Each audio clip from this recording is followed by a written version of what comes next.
الحمدللہ الحمدللہ رب العالمین والصلاة والسلام علی محمد الامین فاعوذ باللہ من الشیطان الرجیم بسم اللہ الرحمن الرحیم۔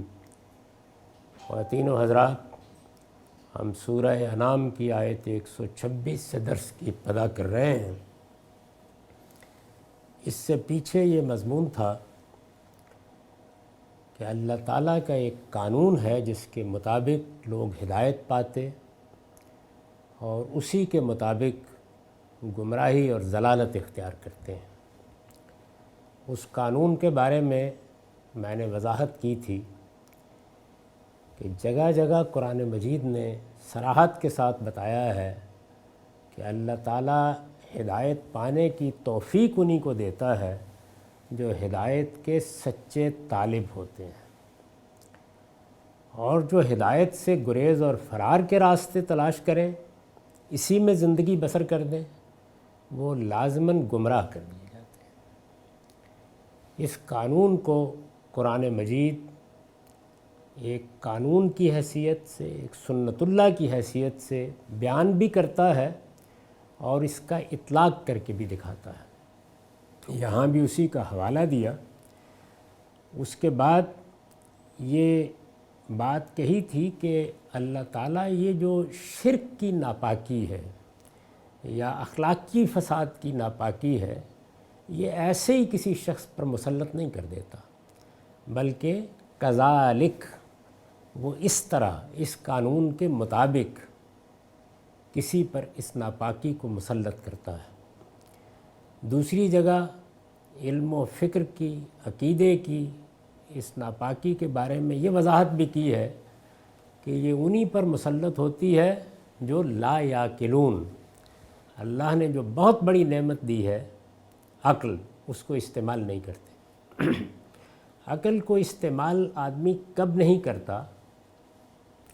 جب وہ غفلت میں ہوتا ہے، مفادات کا اسیر ہوتا ہے، اپنی باغ خواہشات کے ہاتھ میں دے دیتا ہے، کوئی تعصبات رکاوٹ بن جاتے ہیں، یہ چیزیں ہیں۔ اور اسی طرح کی دوسری بعض جو انسان کے لیے مانع بن کر کھڑی ہو جاتی ہیں کہ وہ صحیح راستے پر آئے، اور نتیجہ کیا نکلتا ہے کہ جب وہ بار بار انہی چیزوں میں الجھتا چلا جاتا ہے تو پھر ناپاکی مسلط ہو جاتی ہے، جس کو یہاں یجعل اللہ الرجس سے تعبیر کیا ہے۔ اور الفاظ یہ ہیں کہ کذالک یجعل اللہ الرجس علی الذین لا یؤمنون، اللہ اسی طرح ان لوگوں پر ناپاکی مسلط کر دیتا ہے جو ایمان نہیں لاتے۔ ایمان نہیں لاتے تو کیوں نہیں لاتے؟ یہ اس کا جواب دیا ہے کہ وہ اپنے آپ کو خود گمراہی کے حوالے کرتے ہیں، اپنے باطن کی روشنی کو خود بجھا دیتے ہیں۔ جب باطن کی روشنی نہیں رہتی تو پھر چاروں طرف اندھیرا ہی ہوتا ہے، اس میں راہ دکھانے والا بھی سجھائی نہیں دیتا، اور نتیجہ یہ نکلتا ہے کہ آہستہ آہستہ ظلمات فوق بعض کی صورت پیدا ہو جاتی ہے۔ اس پر میں نے لکھا ہے، مطلب یہ ہے کہ کفر و شرک کی نجاست کے جو ردے انہوں نے اپنے دل و دماغ میں جما رکھے ہیں، وہی ان کے لیے قبول حق میں رکاوٹ بن گئے ہیں۔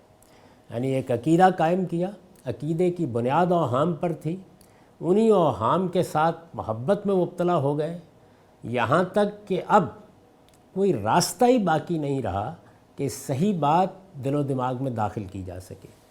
مطلب یہ ہے کہ کفر و شرک کی نجاست کے جو ردے انہوں نے اپنے دل و دماغ میں جما رکھے ہیں، وہی ان کے لیے قبول حق میں رکاوٹ بن گئے ہیں۔ چنانچہ اپنے معلوفات اور بدعات کو، معلوفات یعنی وہ چیزیں جو انسان کی محبت کا مرجع بن جاتی ہیں، وہ پہلے ان کے ساتھ ایک تعلق پیدا کرتا ہے۔ یہ تعلق کسی خواہش سے پیدا ہوتا ہے، کسی تعصب سے پیدا ہوتا ہے، کسی تاریخی پس منظر سے پیدا ہوتا ہے، کسی خاص نظریے سے پیدا ہوتا ہے، کسی شخصیت کے ساتھ تعلق سے پیدا ہوتا ہے۔ اس کے پیدا ہونے کے محرکات تو گوناگوں ہو سکتے ہیں، لیکن پیدا ہو جائے تو پھر جو چیز وجود میں آتی ہے اس کو ہم معلوفات سے تعبیر کرتے ہیں۔ یعنی آدمی اس کی الفت میں مبتلا ہو گیا، اس سے مانوس سا ہو گیا ہے، وہ چیز اس کے لیے ایک روزمرہ کی چیز بن گئی ہے، اور اس کا نتیجہ مذہبیات میں یہ نکلتا ہے، وہ بدعت اختیار کر لیتا ہے۔ اس سے پیچھے یہ بحث ہو چکی ہے کہ عقیدے کی نجاست اگر شرک کی صورت اختیار کرے تو شرک کا لازمی تقاضا یہ ہے کہ پھر انسان اس شرک سے پیدا ہونے والی خواہشات کو شریعت کی صورت دے۔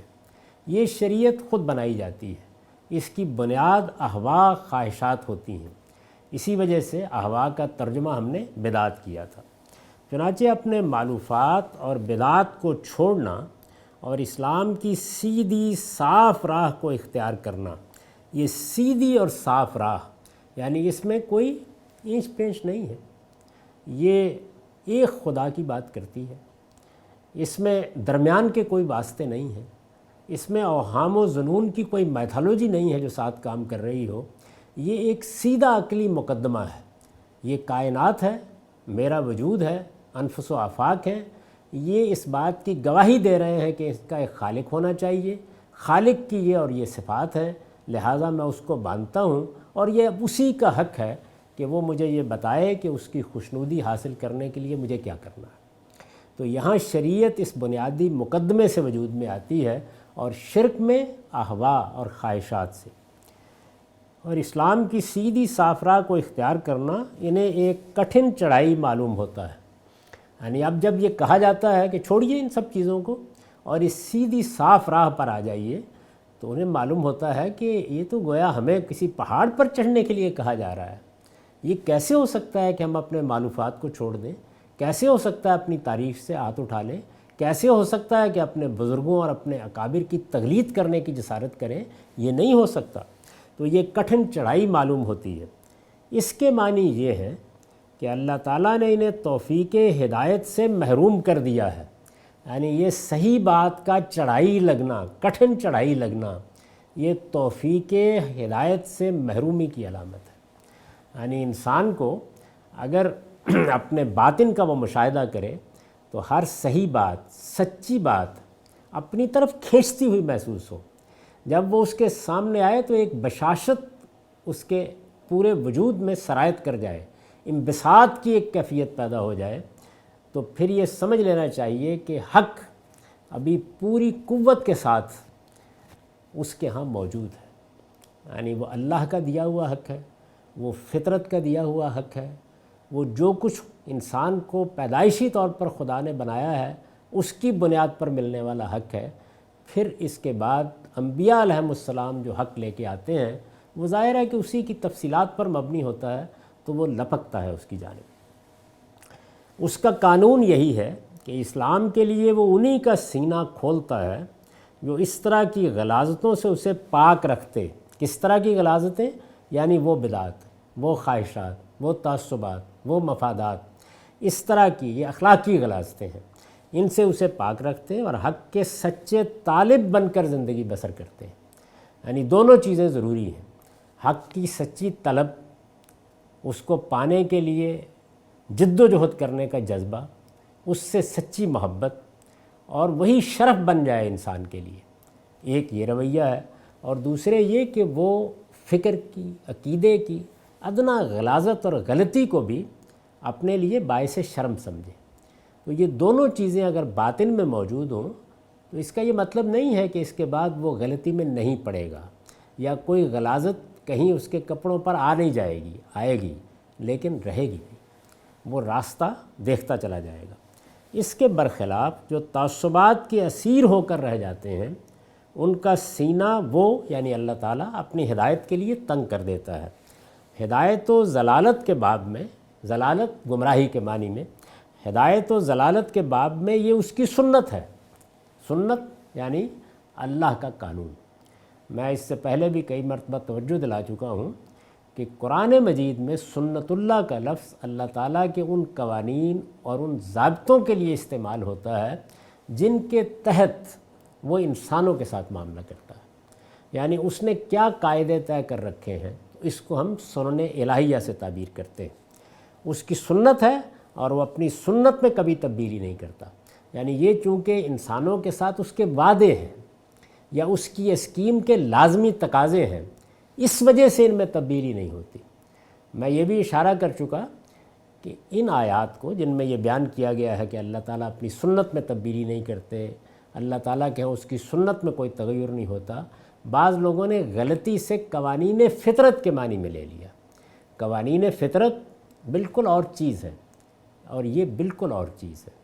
یعنی یہ بات کہ پانی کو ہر حال میں اپنی سطح ہموار رکھنی ہے، ہائیڈروجن آکسیجن کو ملائیں گے تو پانی بن جانا ہے، یا اس نوعیت کے اور دوسرے قوانین جو فطرت میں کار فرما ہیں، یہ اللہ ہی کے بنائے ہوئے ہیں، لیکن ان کے معاملے میں یہ کوئی پابندی نہیں ہے کہ وہ انہیں تبدیل نہیں کرے گا۔ وہ جب چاہے ان کو تبدیل کر دے، جب چاہے بن باپ کے بچے پیدا کر دے، جب چاہے مٹی سے مخلوقات اٹھا کر ہی کرے، جب چاہے ان کے لیے ایک دوسرا قاعدہ مقرر کر دے۔ تو یہ وہ چیزیں نہیں ہیں جس کو سنت اللہ کہا گیا ہے۔ سنت اللہ اصل میں اللہ تعالیٰ کے بندوں کے ساتھ معاملہ کرنے کے طریقے ہیں، یعنی یہ کہ وہ ہدایت کیسے دے گا، یہ کہ گمراہی میں انسان کیسے پڑے گا، یہ کہ اس نے آزمائش کا کیا قانون بنایا ہے، یہ کہ اس کے ہاں جزا و سزا کس قاعدے پر ہوتی ہے۔ یہ وہ چیزیں ہیں کہ جس کو اس طرح کی کچھ اور چیزیں بھی میں نے اپنی کتاب میزان میں ان کی پوری تفصیل کر دی ہے، سنن الہیہ کے عنوان کے تحت، وہاں دیکھ لی جا سکتی ہیں۔ یہ چیزیں ہیں کہ جن کو قرآن کہتا ہے یہ اللہ کے سنن ہیں اور ان میں وہ کوئی تبدیلی نہیں کرتا۔ اس کے بعد اب آگے چلیے، وَهَذَا صِرَاطُ رَبِّكَ مُسْتَقِيمًا، یعنی وہ پوری بات پہلے بیان کی، شرک کی تردید کی، اس پر مبنی بدعات کی تردید کی، اس کے بعد یہ بتایا وَهَذَا صِرَاطُ رَبِّكَ مُسْتَقِيمًا، حقیقت یہ ہے کہ یہ راستہ تیرے پروردگار کا سیدھا راستہ ہے۔ یہ دیکھیے، یہ پروردگار کا بتایا ہوا راستہ ہے اور سیدھا راستہ ہے، یعنی اس راستے کی یہ حیثیت بھی بتا دی کہ یہ کسی فلسفی کا اختیار کیا ہوا راستہ نہیں ہے، یہ بتا دیا کہ یہ کسی صوفی کا مکاشفہ نہیں ہے، یہ تیرے رب کا راستہ ہے، یہ اس کی طرف جاتا ہے اور یہ راستہ سیدھا راستہ ہے۔ اس پر ایک نوٹ ہے میری تفسیر میں، اصل الفاظ ہیں ھذا صراط ربک مستقیما، اس میں اشارہ میں چونکہ فعل کے معنی ہوتے ہیں، اس وجہ سے مستقیماً یہاں صراط ربک سے حال واقع ہو گیا ہے۔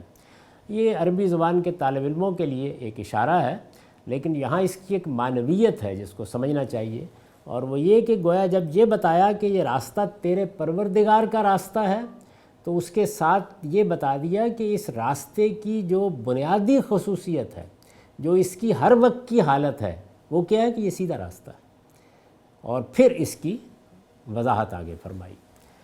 ارشاد ہوا وَھَذَا صِرَاطُ رَبِّكَ مُسْتَقِيمًا قَدْ فَصَّلْنَا الْآيَاتِ لِقَوْمٍ يَذَّكَّرُونَ، اس کی وضاحت میں اپنی آیتیں ہم نے ان لوگوں کے لیے تفصیل سے بیان کر دی ہیں جو یاد دہانی حاصل کریں۔ اب قرآن مجید کیا کرتا ہے؟ یعنی یہ راستہ تو انسان کی فطرت کے اندر موجود ہے، وہ اس کی تفصیل کرتا ہے۔ قد فصلنا الآیات لقوم یذکرون، یعنی اب اس راستے کی وضاحت کرنی ہے، یہ بتانا ہے یہ راستہ کیا راستہ ہے۔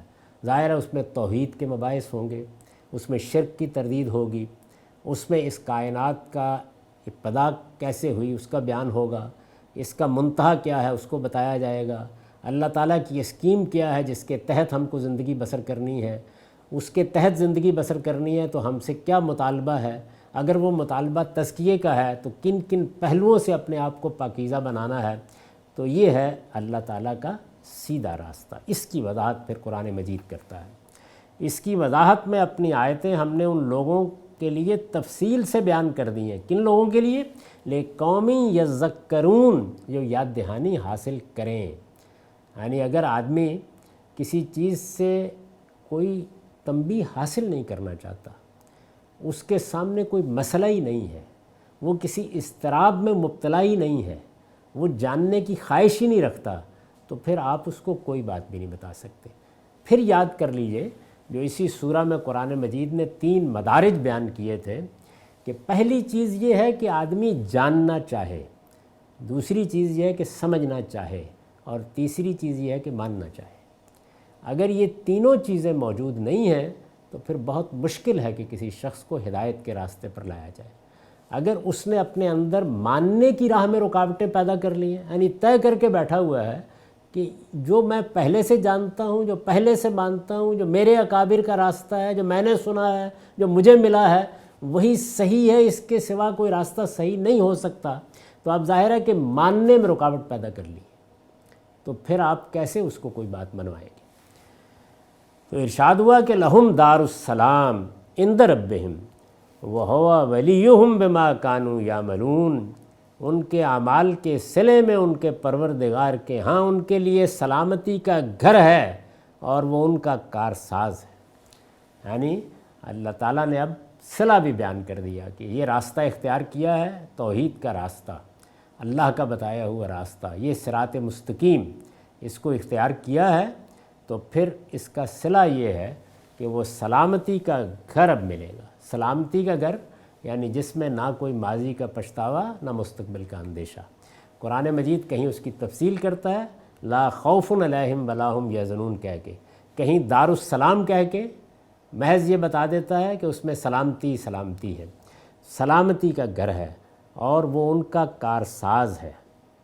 اس پر میں نے لکھا ہے، اوپر فرمایا تھا سیصیب الذین اجرموا، یعنی وہ لوگ جنہوں نے جرائم کا ارتکاب کیا ہے ان کو کیا ملنے والا ہے، یہ جملہ اس کے بالکل بالمقابل آیا ہے، یعنی مجرم جس انجام کو پہنچیں گے اس کے بالمقابل اللہ کے فرما بردار بندوں کا صلہ یہ ہے کہ اللہ ان کا ساتھی ہوگا۔ یعنی جیسے وہ یعنی مجرم اللہ سے دور کر دیے جائیں گے، جیسے وہ اللہ سے محجوب ہوں گے، جیسے ان کو وہاں دیدار الہی نصیب نہیں ہوگا، جیسے انہیں پھینک دیا جائے گا۔ رسالت مآب صلی اللہ علیہ وسلم کے بارے میں بھی روایتوں میں بیان ہوتا ہے نا کہ جب یہ معلوم ہو جائے گا کہ کچھ لوگوں نے آپ کے بعد منافقت اختیار کر لی یا دین کی راہ چھوڑ دی یا بدعات میں پڑ گئے، تو سحقن سحقن دور ہو جاؤ دور ہو جاؤ، یہ آپ فرمائیں گے۔ تو یہی چیز جو ہے یہ گویا مجرموں کا انجام ہے، اس کے بالکل برخلاف، اس کے بالمقابل یہ بتا دیا کہ اللہ کے فرما بردار بندوں کا صلہ یہ ہے کہ اللہ ان کا ساتھی ہوگا۔ یعنی اس سے بڑی کیا نعمت ہو سکتی ہے؟ وَهُوَ وَلِيُّهُمْ بِمَا كَانُوا يَعْمَلُونَ، ساتھی ہوگا اور وہ ہمیشہ کے لیے سکھ اور چین کے گھر میں رہیں گے، یعنی سلامتی کا گھر، دار السلام، یہ جنت کی تعبیر ہے۔ اس کے بعد ارشاد ہوا وَيَوْمَ يَحْشُرُهُمْ جَمِيعًا، اس دن کو یاد رکھو جب وہ ان سب مجرموں کو اکٹھا کرے گا، یعنی جن کا پیچھے ذکر ہو چکا، اس دن کو یاد رکھو جب وہ ان سب مجرموں کو اکٹھا کرے گا۔ کیا مطلب؟ اس پر نوٹ ہے، یعنی سب کو اکٹھا کرے گا، خواہ وہ انسانوں میں سے تھے یا جنوں کے اشرار و شیاطین میں سے جو انسانوں کو اپنی خرافات القاء کرتے رہے۔ یعنی یہاں صورت کیا ہے؟ یہ ہمیں معلوم ہے کہ موجودہ دنیا یا یہ کائنات اربوں سال پہلے بنی ہے۔ انسان کی عمر زیادہ سے زیادہ جو اب سائنسی تحقیقات سے بھی معلوم ہو رہی ہے تو کوئی 3 لاکھ سال۔ اس سے پہلے اس دنیا میں اللہ تعالیٰ کی باشعور مخلوقات کی حکومت رہی ہے، وہ فرشتے ہیں، وہ جنات ہیں اور بہت سے حیوانات اور مخلوقات وہ بھی آتی رہی ہیں۔ تو اب ظاہر ہے کہ یہ جو باشعور مخلوقات ہیں یہی ہیں کہ جن کے بارے میں یہ کہا جا سکتا ہے کہ انہیں امتحان میں ڈالا جائے یا ان سے کوئی بات کی جائے یا ان کے ساتھ اللہ کوئی معاملہ کرے یا ان کے لیے کوئی سنن ہو جن کے تحت اللہ تعالیٰ اپنا قانون ان سے متعلق کرے۔ تو یہ جتنی چیزیں ہیں یہ سب اکٹھی ہو کے پھر ایک دوسرے کی مددگار بن جاتی۔ تو انسانوں کا معاملہ بھی یہی ہے کہ جب وہ وجود پذیر ہوئے تو سب سے پہلا سابقہ کن سے پڑا؟ فرشتوں سے اور جنات سے جو پہلے سے موجود تھے۔ فرشتوں کو امتحان میں ڈالا گیا، کامیاب ہوئے، انہوں نے اللہ کی بات مانی، امتثال امر میں جھک گئے اور اللہ تعالیٰ نے جو ذمہ داریاں ان کو دی ہیں وہ اسی کے مطابق اب معاملات بھی انجام دے رہے ہیں، اور انسانوں سے بھی ان کی کوئی دشمنی نہیں ہے، وہ انسانوں کے دوست ہیں، ان پر سکینت نازل کرتے ہیں، اللہ کی ہدایت کا راستہ کھلتا ہے تو وہ انسان کو راہ دکھاتے ہیں، اور جب انسان صحیح ارادے کے ساتھ صحیح راستے کی طرف بڑھتا ہے تو اس کی مدد کرتے ہیں۔ اور دوسری جانب جنات ہیں جن کے ایک بڑے نے، ابلیس نے، اس موقع کے اوپر استکبار اختیار کیا، سجدہ کرنے سے انکار کیا، خود بھی امتحان میں ناکام ہوا اور پھر یہ دعویٰ کر کے اٹھ کھڑا ہوا اس ادعا کے ساتھ کہ مجھے اب لوگوں کو گمراہ کرنا ہے۔ تو اشرار اور شیاطین پھر آہستہ آہستہ اسی کی ذریت میں پیدا ہونا شروع ہو گئے۔ تو ان سب کو اللہ تعالیٰ کہتے ہیں وَيَوْمَ يَحْشُرُهُمْ جَمِيعًا، یعنی جتنے بھی سرکش ہیں، جتنے بھی مجرم ہیں، ان سب کو اکٹھا کرے گا، خواہ وہ انسانوں میں تھے انسانوں میں سے تھے یا جنوں کے اشرار و شیاطین میں سے، جو انسانوں کو اپنی خرافات القاء کرتے رہے۔ یعنی ان کا کام کرنے کا طریقہ کیا ہے؟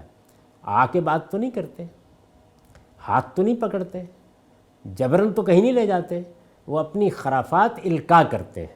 یعنی شرک، بدعات، اس نوعیت کی جتنی چیزیں ہیں وہ سب کی سب ظاہر ہے کہ خرافات ہیں، ظنون و اوہام پر مبنی ہیں، ان کی کوئی علمی حیثیت نہیں ہے، کوئی عقلی حیثیت نہیں ہے، ان کے لیے خود فطرت انسانی میں کوئی داعیہ نہیں ہے۔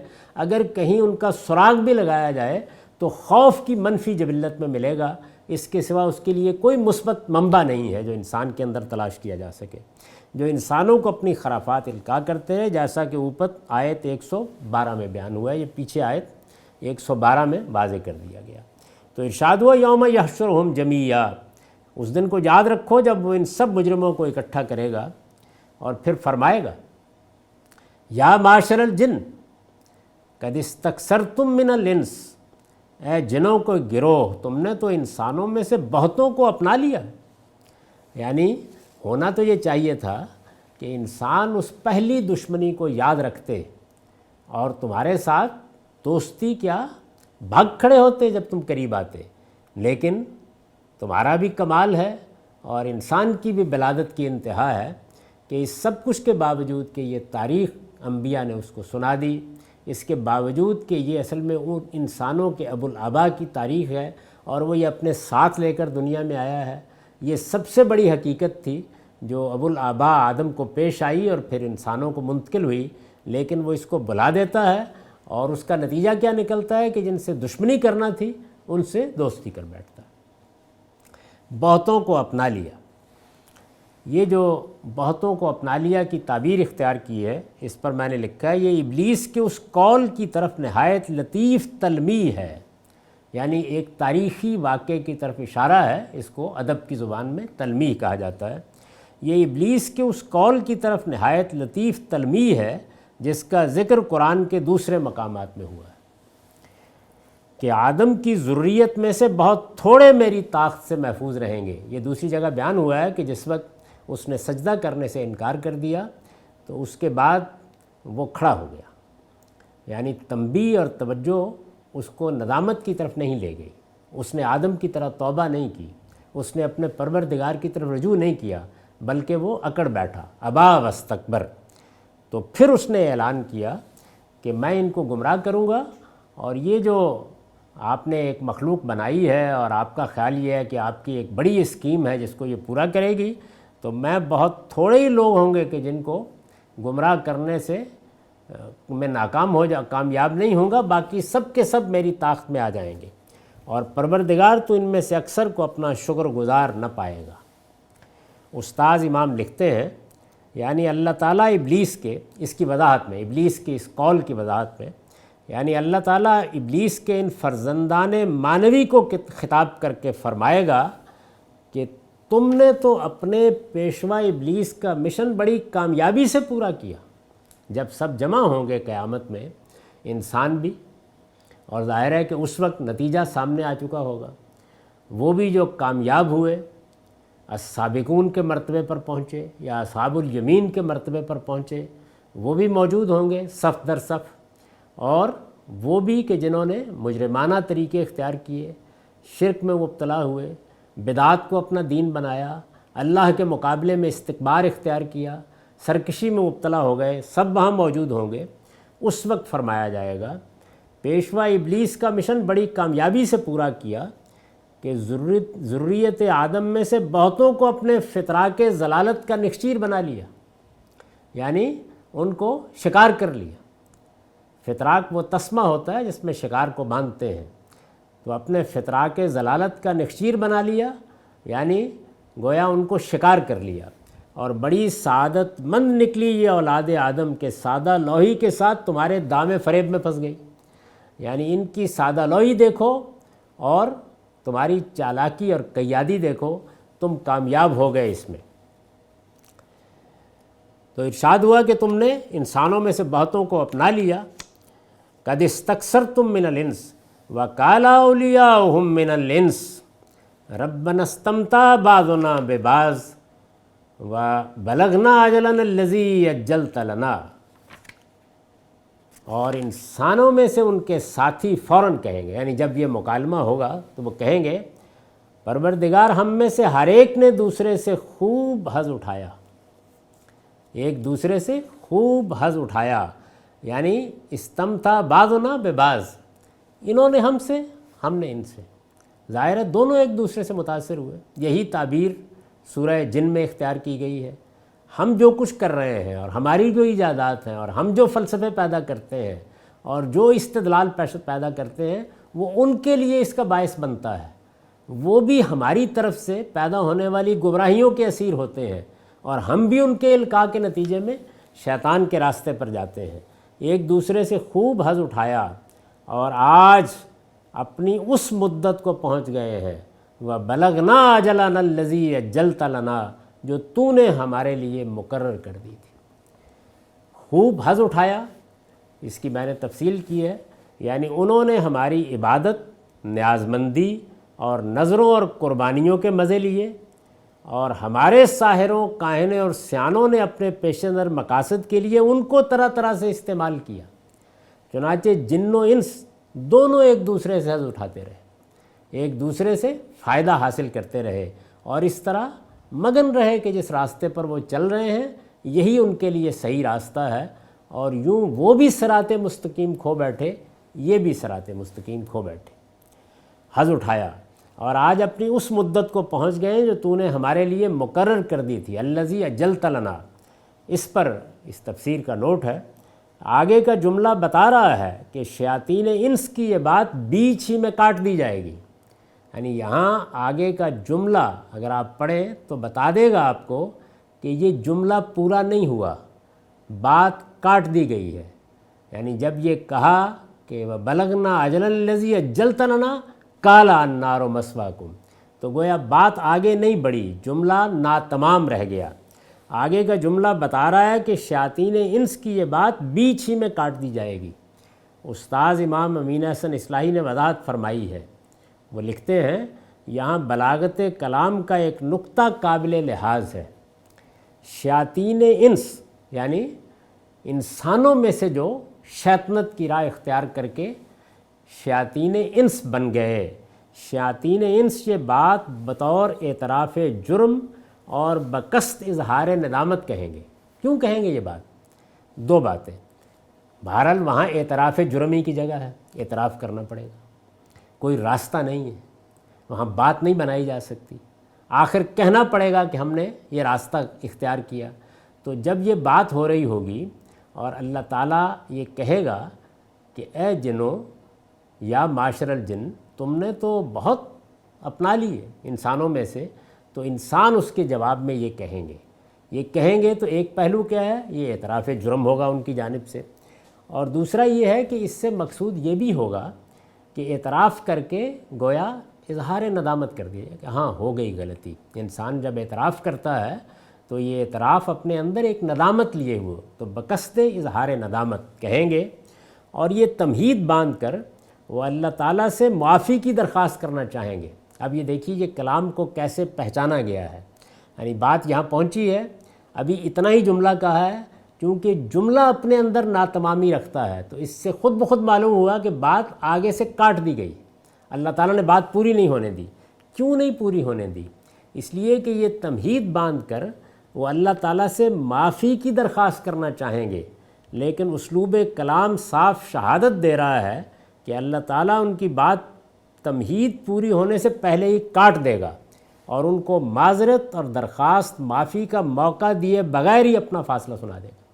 یعنی چونکہ بات پوری نہیں ہوئی اور فیصلہ سامنے آ گیا ہے تو اس کا مطلب یہ ہے کہ غور کر کے دیکھنا چاہیے کہ کیا ہوا ہے، بات کاٹ دی گئی ہے، معافی کی درخواست کرنے کی نوبت ہی نہیں آئے گی، اور اللہ تعالیٰ فرمائیں گے کہ النار مثواکم خالدین فیہا، بس اب تمہارا ٹھکانہ یہی دوزخ ہے جس میں تمہیں ہمیشہ رہنا ہے۔ اب باتیں بنانے کی کوشش نہ کرو، عذر، معافی، توبہ اور اصلاح سب کے دروازے بند ہو چکے ہیں۔ تو یہ گویا اس موقع کا بیان ہے جب یہ مکالمہ ہوگا۔ قال النار مثواکم خالدین فیہا الا ما شاء اللہ ان ربک حکیم علیم، اللہ فرمائے گا اب آگ تمہارا ٹھکانہ ہے، اب آگ تمہارا ٹھکانہ ہے، تم اس میں ہمیشہ رہو گے مگر جو اللہ چاہے۔ یعنی انجام بتا دیا، بات درمیانی میں کاٹ کے بتا دیا کہ جس مقام پر پہنچ گئے ہو، جس استکبار کے ساتھ آئے ہو، جیسی سرکشی تم نے اختیار کیا ہے، جیسی شیطنت میں مبتلا ہوئے ہو، اس کے بعد اب معافی تلافی کی کوئی گنجائش نہیں ہے۔ وہ دن گئے، توبہ ندامت اس سب کے مواقع دنیا میں تھے، تم نے اس موقع پر فائدہ نہیں اٹھایا۔ ظاہر ہے کہ یہاں جو لوگ زیر بحث ہیں وہ عام نہیں ہیں، ہما شما نہیں ہیں، یہ وہ مجرم ہیں جو اللہ کے مقابلے میں یہاں کھڑے ہو گئے، جو لوگوں کے لیے شیطان بن گئے، یہ ان کا ذکر ہو رہا ہے۔ تو ان کی بات بھی پوری نہیں ہونے دی جائے گی اور فیصلہ سنا دیا جائے گا کہ آگ تمہارا ٹھکانہ ہے، تم اس میں ہمیشہ رہو گے۔ ہمیشہ رہو گے کے بعد ایک استثناء بیان کیا، مگر جو اللہ چاہے۔ اس پر تفسیر کا نوٹ ہے، یہ استثناء قابل توجہ ہے، میں نے لکھا ہے یہ استثناء قابل توجہ ہے، یعنی کیوں کہا ہے؟ بات پوری تھی، تم اس میں ہمیشہ رہو گے، اس کے بعد کہا ہے الا ماشاء اللہ، مگر جو اللہ چاہے۔ مطلب یہ ہے کہ ان مجرموں کے جہنم رسید ہو جانے کے بعد، یعنی ان کا جرم ثابت ہو گیا، عدالت نے فیصلہ سنا دیا النار مسوا، اس کے بعد یہ جہنم میں ڈال دیے گئے۔ ان کے جہنم رسید ہو جانے کے بعد تمام معاملات صرف خدا کی مشیت پر منحصر ہوں گے، یعنی اب کوئی اور شخص نہیں ہے، کوئی پیر، کوئی فقیر، کوئی ولی، کوئی پیغمبر، کوئی دیوی، کوئی دیوتا، کوئی چہیتا، کوئی نہیں ہے کہ جو وہاں سے نکال سکے۔ معاملات اس فیصلے کے بعد اللہ کی مشیت پر منحصر ہوں گے، اور اس کی مشیت اس کے علم و حکمت کے تحت ہے، یعنی اس کی مشیت الٹپ نہیں ہے، وہ جو فیصلہ کرتا ہے اپنے علم کے مطابق کرتا ہے، اپنی حکمت کے لحاظ سے کرتا ہے۔ جس کا تقاضا ہوا، اب ظاہر ہے کہ جب یہ سب علم و حکمت کے تحت ہے، جس کا تقاضا ہوا تو ان کی سزا میں تخفیف بھی کر سکتا ہے اور انہیں خاک یا راکھ بنا کر ہمیشہ کے لیے اسی جہنم کی مٹی میں دفن بھی کر سکتا ہے۔ یعنی یہ جو فرما دیا کہ جہنم میں ہمیشہ رہیں گے، تو اس کے بعد یہ کہنا کہ مگر جو اللہ چاہے، تو گویا سارے راستے کھل گئے۔ اسی چیز کو دوسری جگہ بہت وضاحت سے بیان کر دیا ہے۔ وہاں پہلے یہ بیان کیا ہے کہ اللہ تعالیٰ کے ہاں جو نیکوکار ہیں، جو پرہیزگار ہیں، جو اللہ سے ڈرنے والے ہیں، ان کے لیے جنت ہے، اور اس کے بعد یہ بتا دیا ہے کہ یہ جنت ما دامت السماوات والارض رہے گی، یعنی جب تک زمین و آسمان قائم ہے رہے گی۔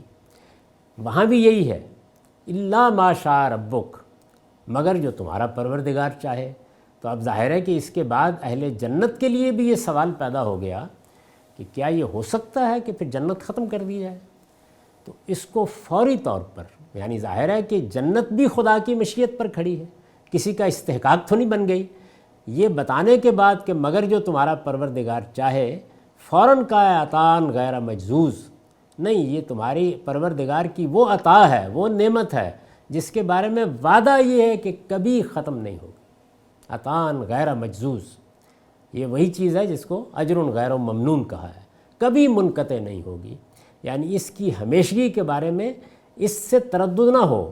یہ صرف اس مشیت کا بیان ہے جس سے مقصود یہ بتانا ہے کہ ہر چیز اللہ کی مرضی پر منحصر ہے، ایسا نہیں ہے کہ کوئی چیز اس کی مشیت سے بالاتر ہو گئی ہے۔ تو وہاں گویا جملہ صرف اتنے ہی مضمون کو ادا کرتا ہے، اس سے جو دوسرا پہلو پیدا ہوا اس کی نفی کر دی۔ اس کے فوراً بعد یہ بیان کیا ہے کہ وہ لوگ کہ جو مجرم ہوئے، جو اللہ کے مقابلے میں سرکش ہو گئے، جنہوں نے استکبار اختیار کیا، ان کے لیے جہنم ہے، اور پھر وہی کہا ہے کہ یہ جہنم ہمیشہ رہے گی ما دامت السماوات والارض، جب تک اس کے زمین و آسمان قائم ہے۔ اور اس میں پھر استثناء کیا الا ما شاء ربک۔ اب ظاہر ہے کہ وہاں پر بھی وہی سوال پیدا ہوتا ہے، تو وہاں پر یہ جواب نہیں دیا کہ نہیں یہ رہے گی یا یہ کبھی ختم نہیں ہوگی، وہاں یہ ہے کہ ان ربک فعال لما یرید، تیرا پروردگار جو چاہے کر گزرنے والا ہے۔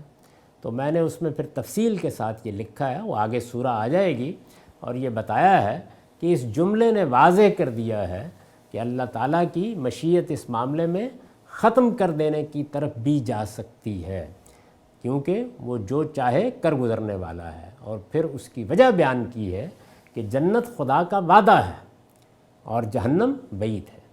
وعدے کی خلاف ورزی نہیں ہو سکتی، اس میں اخلاقی قباحت ہے، لیکن وعید یعنی دھمکی کسی وقت بھی اٹھائی جا سکتی ہے۔ ظاہرہ ہر آدمی شکر گزار ہوگا کہ پروردگار نے عنایت فرمائی، تو اسی کی کچھ تفصیل یہاں بھی کر دی ہے، اور یہ بتا دیا ہے کہ اس کی مشیت اس کے علم و حکمت کے تحت ہے، جس کا تقاضا ہوا تو وہ ان کی سزا میں تخفیف یعنی کمی بھی کر سکتا ہے، اور انہیں خاک یا راکھ بنا کر ہمیشہ کے لیے اسی جہنم کی مٹی میں دفن بھی کر سکتا ہے۔ یہ سراسر اس کی مشیت پر مبنی ہے، اس کے سوا کسی کے لیے امید کا کوئی دروازہ کھلا نہیں رہے گا۔ یعنی یہ مشیت کیوں بیان کی جاتی ہے؟ تاکہ کسی اور کے لیے امید کا دروازہ نہ کھول دیا جائے۔ اسی سے در حقیقت پھر گریز و فرار کے راستے نکلتے ہیں، اسی کو شفاعت باطل کہا جاتا ہے، اور اسی کی تردید قرآن مجید نے جگہ جگہ کی ہے۔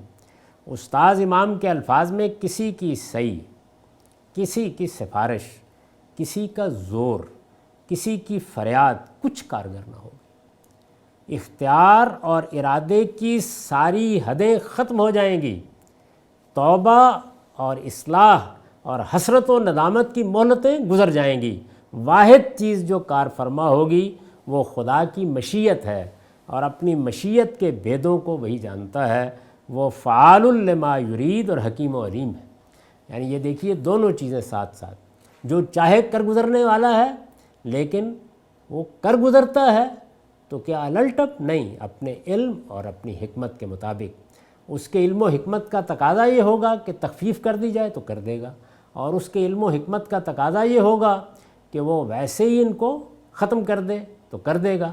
یہ سارے راستے اس کے لیے کھلے ہوئے ہیں، اس لیے کہ وہ جو چاہے کر گزرنے والا ہے۔ تو یہاں یہ مگر جو اللہ چاہے اس کی تفصیل ہے جو میں نے کر دی۔ ان ربک کا حکیم علیم، اب دیکھیے یہاں بھی وہی فرمایا، اللہ ماشاء اللہ کے بعد ان ربک کا حکیم علیم۔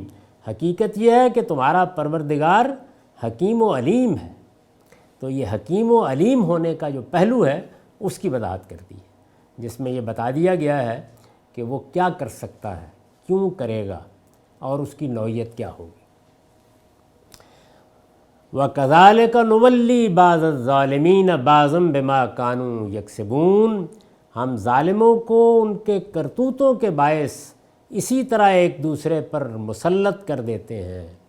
یہ پیچھے ہم پڑھ چکے کہ کیسے یہ گٹھ جوڑ ہوگا، کیسے اعتراف کریں گے شیاطین جن اور شیاطین انس کہ ہم سب ایک دوسرے سے حظ اٹھاتے رہے ہیں، اور اس کا نتیجہ کیا نکلتا ہے؟ ایک دوسرے پر مسلط ہو جاتا ہے۔ ہم ظالموں کو ان کے کرتوتوں کے باعث اسی طرح ایک دوسرے پر مسلط کر دیتے ہیں۔ یا معشر الجن والانس الم یاتکم رسل منکم یقصون علیکم آیاتی وینذرونکم لقاء یومکم ھذا، اے جنوں اور انسانوں کے گروہ، کیا تمہارے پاس خود تمہارے اندر سے وہ پیغمبر نہیں آئے تھے جو میری آیتیں تمہیں سناتے اور تمہارے اس دن کی ملاقات سے تمہیں خبردار کرتے تھے؟ وہی آخرت کا، قیامت کا مکالمہ جاری ہے۔ اے جنوں اور انسانوں کے گروہ، یعنی دونوں کو مخاطب کر کے کہا جائے گا، کیا تمہارے پاس خود تمہارے اندر سے وہ پیغمبر نہیں آئے تھے؟ یعنی یہ اصل میں اللہ تعالیٰ کی طرف سے اتمام حجت کا اہتمام ہے۔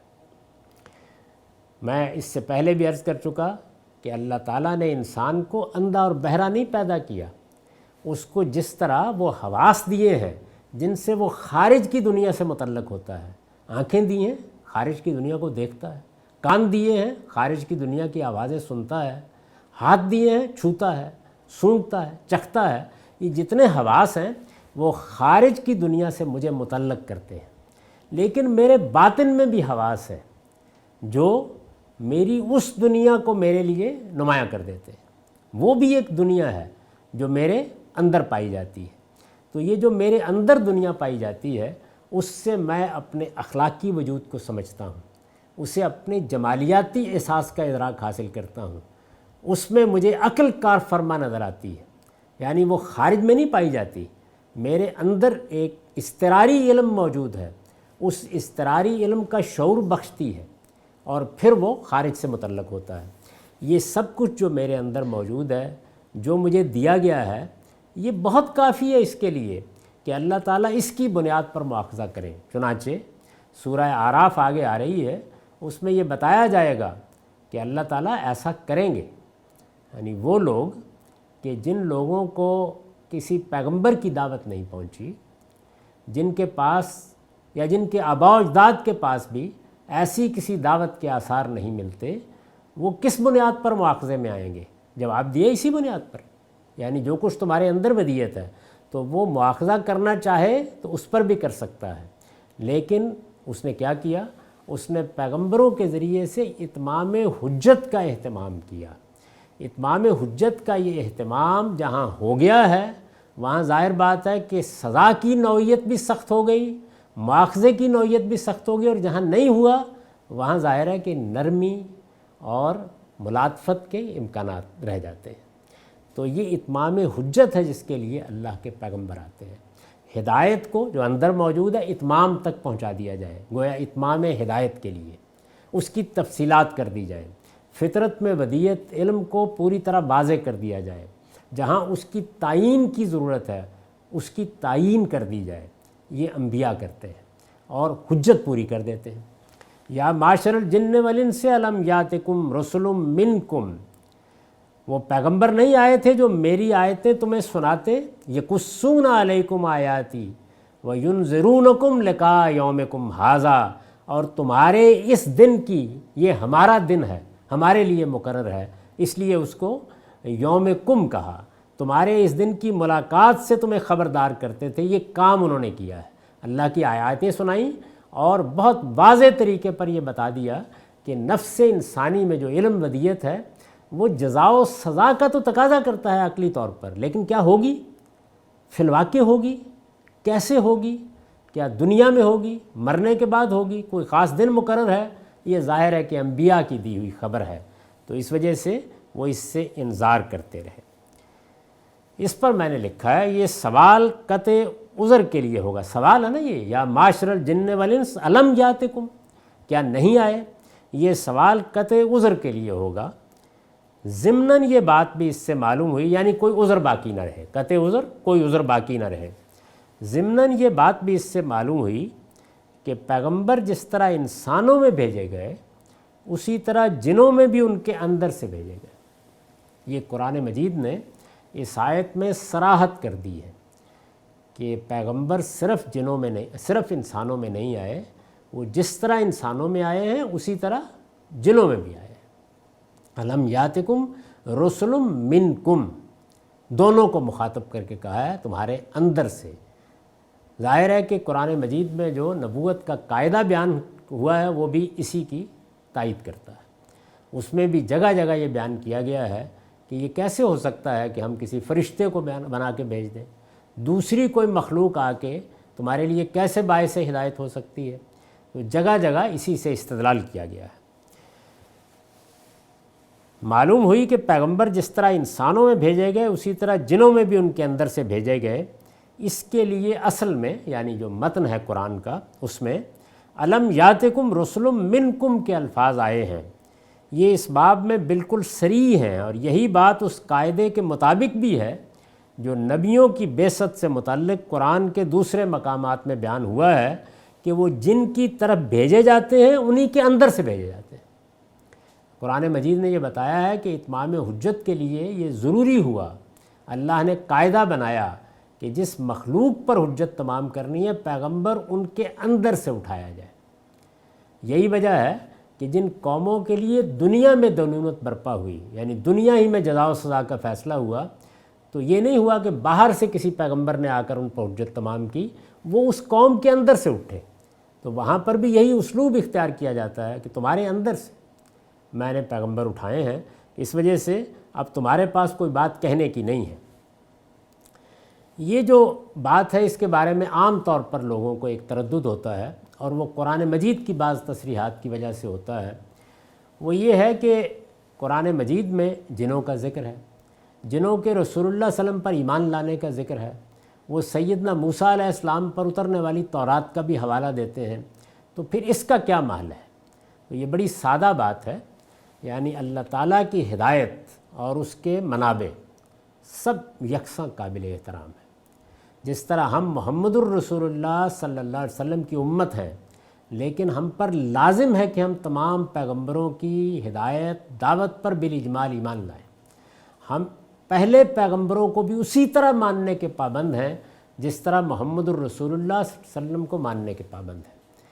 تو اگر ہمارے سامنے بھی جن ایسے ہی نمایاں ہوتے، ہم بھی ان کو دیکھ رہے ہوتے، ہم بھی ان کے پیغمبروں کی تعلیمات کو جان رہے ہوتے، تو ایک اجمالی ایمان ہمارے لیے بھی ان پر لانا لازم ہوتا۔ یعنی چونکہ ہدایت اگر سامنے آ گئی، واضح ہو گئی، جیسے کہ اب ہم ہیں، یعنی ہدایت تو ہمارے پاس محمد الرسول اللہ کے ذریعے سے پوری کی پوری آ گئی ہے، پیچھے کچھ دیکھنے کی ضرورت نہیں ہے۔ قرآن مجید، رسالت مآب صلی اللہ علیہ وسلم کی سنت پورے دین کو واضح کر دیتی ہے، لیکن اس کے باوجود تقاضا کیا جاتا ہے کہ ہم نے مسیح علیہ السلام کو بھی ماننا ہے۔